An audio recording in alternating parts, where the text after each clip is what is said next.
Under fire in Egypt's Sinai Peninsula, police and soldiers are killed by fighters they're tasked with defeating. Are armed groups complicating a region dogged by accusations of marginalisation and mistreatment? This is Inside Story.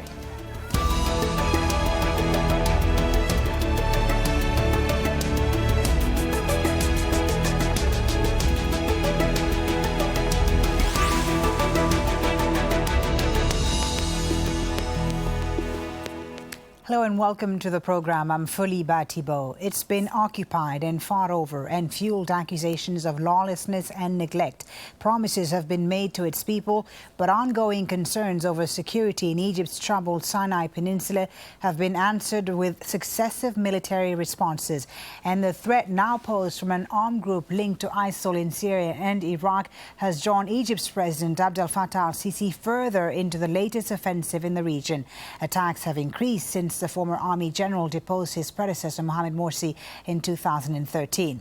The latest killed at least 14 people in northern Sinai, targeting police and army officers. A suspected car bomber detonated his explosives outside a police station in El Arish, and an army vehicle was blown up by a roadside bomb south of the city.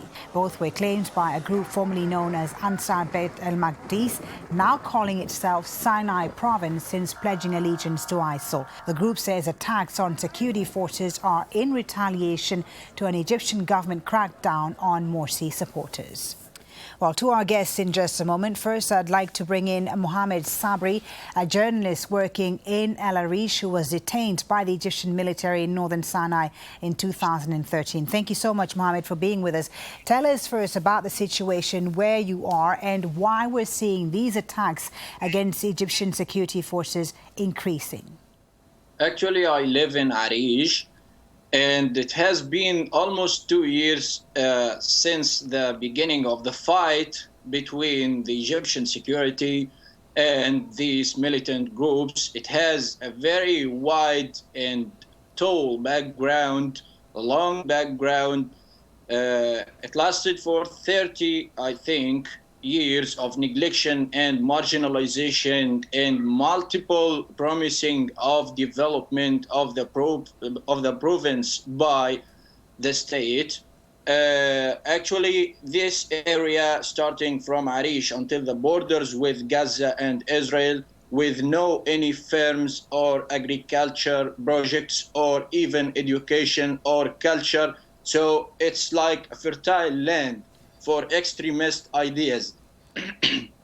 So the last 2 years, which brought so much money by smuggling and by human trafficking, made like a collaboration between these extremist ideas and capital in northern Sinai to fight against the police and the army who wants to stop attacks and wants to stop their business they used to do because actually no legal business they used to do in Sinai. How is the military strategy being viewed by the people in Sinai who, as we know, are Bedouins for the most part, who have felt marginalized by the Egyptian state? How do they view the military strategy against the armed groups? Are they supportive, or are they, on the contrary, more supportive of the armed groups? Actually, it's complicated. It's variant and different between those who are well educated and living in the cities, which is well protected by the security, including police and army, of course, and those who live near the borders, who suffered a lot from random shooting by the army and suffered from conviction, like those who convicted from Rafah to anywhere else are variant. So those who live near the borders are like sympathizing with the militant groups in their attacks against security. They feel severe about the situation and they feel revenge. They are taking revenge for them. But those in Arish, to some extent, are supporting the army and trying to manage. Today, there was a funeral, a big funeral for an officer killed in yesterday's attack, and there were hundreds attending the funeral until they burned the officer. So there is some support then for the army's offensive and its strategy against the armed groups. Tell us more, Muhammad, about the armed groups themselves. The attacks seem to be more sophisticated now than they were a couple of years ago. How well organized are these groups, and do they coordinate among themselves? Yes, it's almost one group, and everybody else go to this group. It's the only group, Ansar Bayt al-Maqdis, which pledged allegiance to ISIS later. This group is very clever, and they are very clever. They use the hiding routes around the villages and towns around Sheikh Zwaid and Rafah. And you know, the army, after Israel left Sinai, wasn't existing in this area for years, so they don't know actually, just like those groups, about what's going on and the map of the area. Okay, Muhamed Sabry, thank you so much. We appreciate your time. Thank you for painting us a picture of the situation there in Sinai. Muhamed Sabry was joining us there from Al Arish. Thank you. Well, let's bring in our panel now. In London, Omar Ashour, Senior Lecturer on Middle East Politics at the University of Exeter. In Baroud, Aymenn Al-Tamimi, Fellow at the Middle East Forum and a specialist on armed groups. And also in London, Ramzy Baroud, Managing Editor of Middle East Eye. Gentlemen, thank you all. Thanks for being on Inside Story. Before we begin our discussion, let's just have a bit of a background on the Sinai Peninsula, which is geopolitically important, with regional neighbours and the international community raising concerns about the escalation in attacks. This triangular chunk of desert is located between the Suez Canal in the west and Egypt's borders with the Gaza Strip and Israel in the east. Further south lie tourist spots like Sharm el-Sheikh. But the Egyptian state has long had a troubled relationship with the people of the Sinai, most of whom are Bedouin. The region is one of the poorest in Egypt and lacks infrastructure, schools and job opportunities. Successive governments have viewed the area with suspicion, all contributing to the Bedouin sense of alienation. In recent years, there's been a realization that the region needs investment, but despite a lot of talk, not much has been done. So let's now begin our discussion, gentlemen. Omar Ashour in London, if I may start with you. Major military operations in this region have failed to quell the unrest. Why is that? Why is it that the Egyptian military hasn't been able to contain the insurgency in Sinai? Because the problem is more than a military problem, military/security problem. The problem is multifaceted, as you mentioned in the earlier. There is a developmental problem, there is a tribal problem, there is a relationship between the center and the periphery problem.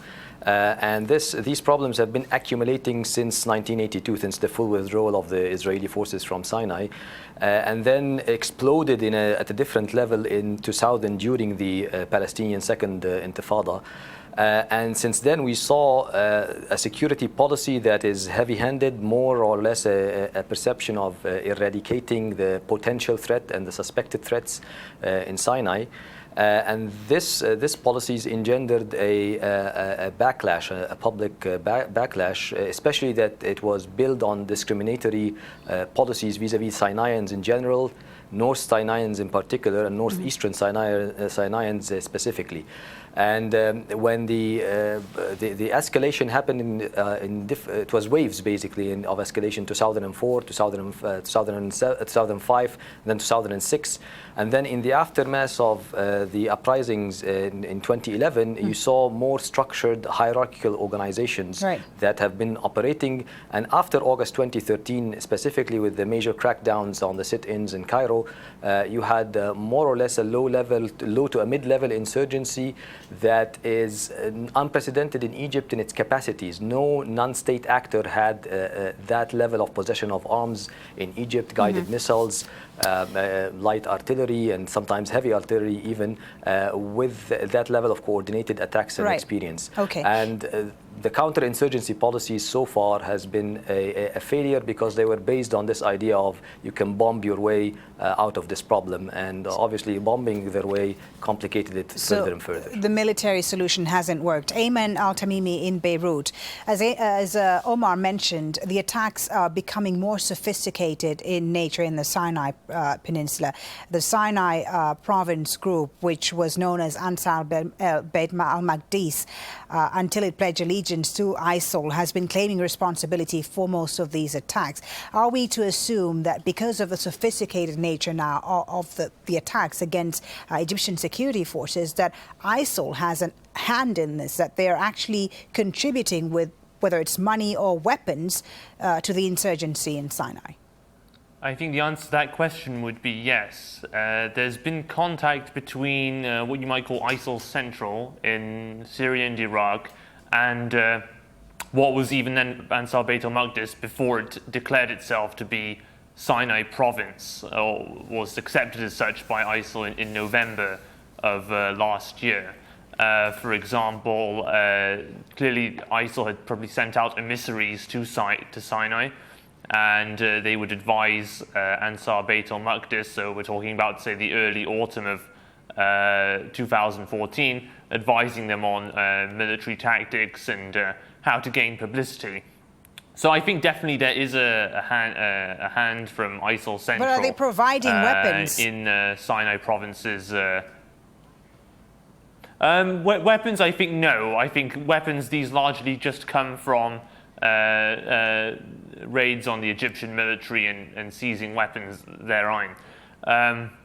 Interestingly, though, of course, the ISIL trend could potentially become even stronger if actually the pro-ISIL trend within Sinai and Gaza were to unite. So of course, Sinai province is not the only group active in the Sinai Peninsula. For example, there's the Majlis Shura al-Mujahideen, via Knaf Beit al-Maqdis, but that group is still divided internally between pro and anti-ISIL factions, and as a result, they've not been able to unite under this banner of Sinai province. So not all the groups are united then? I mean, you say pro and anti-ISIL. Are some of them then allied to groups like Al-Qaeda on the one hand and others to ISIL? And is there a real concern today that they could occupy large areas of the Sinai if they were to come together under one banner?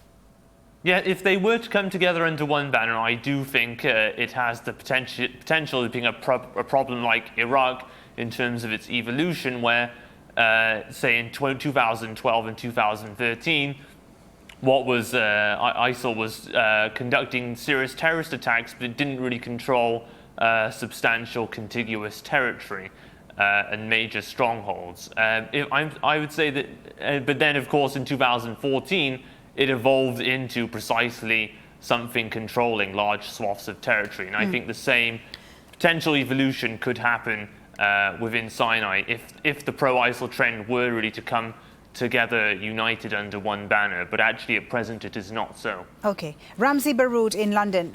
Omar alluded to this a short while ago. The military solution is not working because this is a multifaceted problem. Help us understand the historical context and the grievances that the people in Sinai have expressed to the Egyptian government, which has often used heavy-handed tactics, it has to be said, against the Bedouins in this region, hasn't it? Absolutely. I think it's important that we recall that Sinai used to, at one point in the past, used to be the pride of Egypt because of the resistance to the Israeli occupation and their longing, really, of uniting once more with Egypt, with Egyptian society, and with the motherland. In 1982, when Israel pulled out completely, there was this sense of rejoice and celebration that Sinai is once more part of Egypt. There was a lot of promise, a lot of excitement. I was living in Gaza at the time, and I do remember that sense of euphoria that really just occupied every square inch of Sinai at the time. However, all the promises and all the the projects that were supposedly about to start and kind of to incorporate Sinai into Egypt and to bring it from the periphery back to the center, as Omar was saying, none of it actually actualized, very little of it actualized. It was an opportunity at bringing tourist money. It was a tourist destination, but only very specific areas were fixed for that project. And it was done mostly for cash, and the cash does not filter down, no trickle-down effect whatsoever. Northern Sinai in particular suffered the most. And that suffering really extended all the way until the revolution in 2011. And again, there was that sense of euphoria once more that maybe now Sinai would fall back into the Egyptian radar. Unfortunately, that did not happen. And as that sense of disappointment really grew, the militancy of Sinai became more and more pronounced with the time. Now, there have been 4 governments that took or controlled Egypt since the revolution. None of them, aside from Sisi, that really saw the military option as a workable option. And I have just a slight different theory on this. But the military option was implemented, it was not implemented under Sisi, it was implemented 15 years ago, wasn't it? Absolutely. It really started mostly with the bombings in 2004 in Taba, in Dahab, etc. But it has not reached the level of atrocities that it has reached today. Thousands of homes been destroyed in the Rafah region, tens of thousands of people being ethnically cleansed. It's no longer about targeting certain groups or criminal gangs or militants. It's really aimed at the very population. And that's why resentment in Sinai has grown so tremendously in recent months. Okay, Omar, do you agree with that, the viewpoint that resentment has grown so much in Sinai, and that perhaps this is leading the people there, as our guest earlier from Al-Arish told us, some of them to support these armed groups, even though they're not necessarily on the same line as they are? Absolutely. The resentment has been growing steadily, actually, since 2000. I think the main spark goes back to 2004 after the bombings, when the security establishment made a major crackdown there, arresting around more than 3,000 tribesmen, and many of them were tortured in a very brutal way, and were herded in the detention centers in Cairo. And this is when you really got in contact with more hardcore militants, and you started to build up the organizational networks that were necessary later on to formulate an actual organization. And this has steadily grew, and into 2011, most of the armed attacks that happened during the uprising, the January uprising, happened in Sinai, mainly Bedouins trying to avenge what the humiliation and the torture and the repression that they saw from the security forces. The army was out of the formula at that. Most of the attacks were, on the Arish police station, especially Arish II, and then later on, after 2013, on the Brigade 101. This is the military police brigade that more or less does the interrogations and therefore various abuses. But one important issue is that some of the governments under the SCAF, under Field Marshal Tantawi, and under Morsi, both of them tried a different approach in Sinai, which was more or less a de-escalation and a compromise, rather than absolutely the security and the military tactic. And that succeeded in releasing some of the soldiers, for example, in May 2013, when 7 of the soldiers were released unharmed.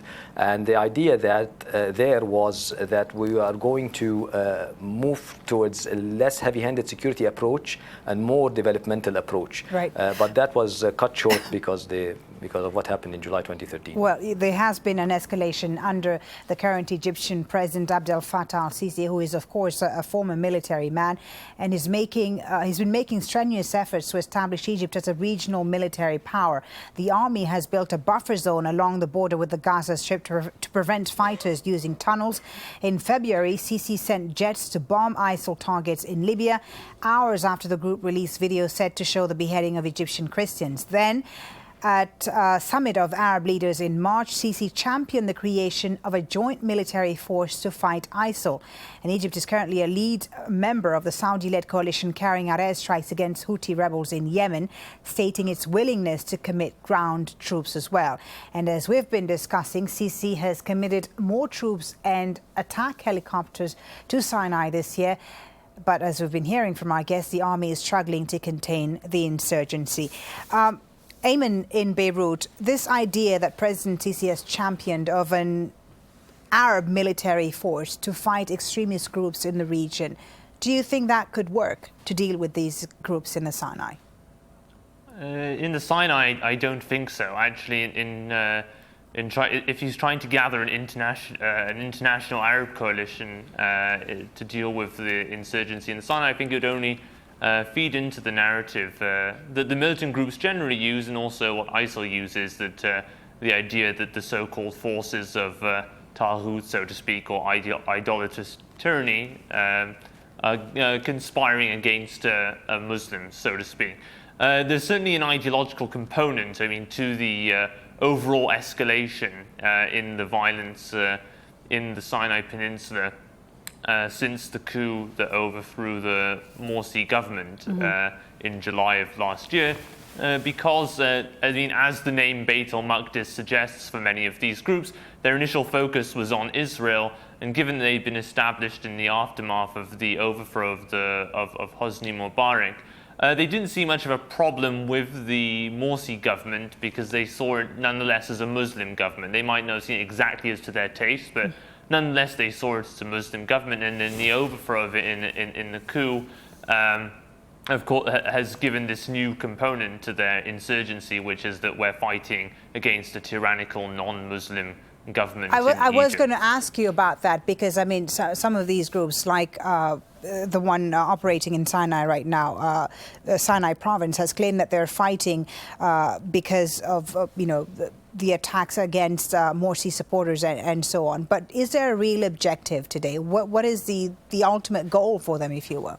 The ultimate goal is the overthrow of the Sisi government in Egypt. So in that regard, they themselves are not amenable to a reconciliation. I think the issue is then instead, how do you get locals to cooperate with the security forces in a bid to tackle them? And in that regard, then you can say, well, the government's current approach doesn't help. In the same way, you can apply that to Iraq. The government didn't take the necessary measures to secure local cooperation to beat back ISIL when it was escalating its attacks. Ramzy Baroud in London, what do you see as the best solution today to save Egypt's Sinai Peninsula? Well, first of all, I think we need to go back to the basics. We need to look at the grievances that created that vacuum that various militant groups, whether homegrown or outsiders, are exploiting for their own benefits. And also that Sisi himself is exploiting, trying to emerge as the new Nasser in the region, the man with the army who is able to crack down on terrorism and so forth and so on. Sinai is being exploited by various parties, and none of these parties really seem to be paying much attention to the fact that the issue is fundamentally socioeconomics. It's about poverty, it's about negligence, it's about lack of development, and also about the lack of failure.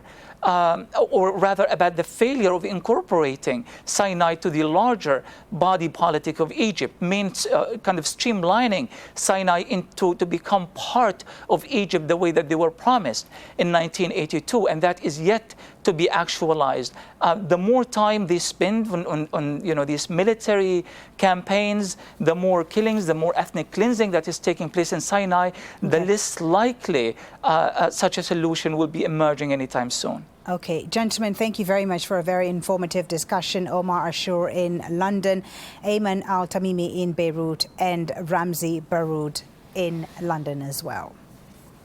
And thank you as well for joining us for this edition of Inside Story. As always, you can get in touch with us. You can go straight to our program page, which is at aljazeera.com. Post your comments at facebook.com/AJ Inside Story, or you can also tweet us at AJ Inside Story. From me, Folly Bah Thibault, and the whole team, thanks for watching. Bye for now.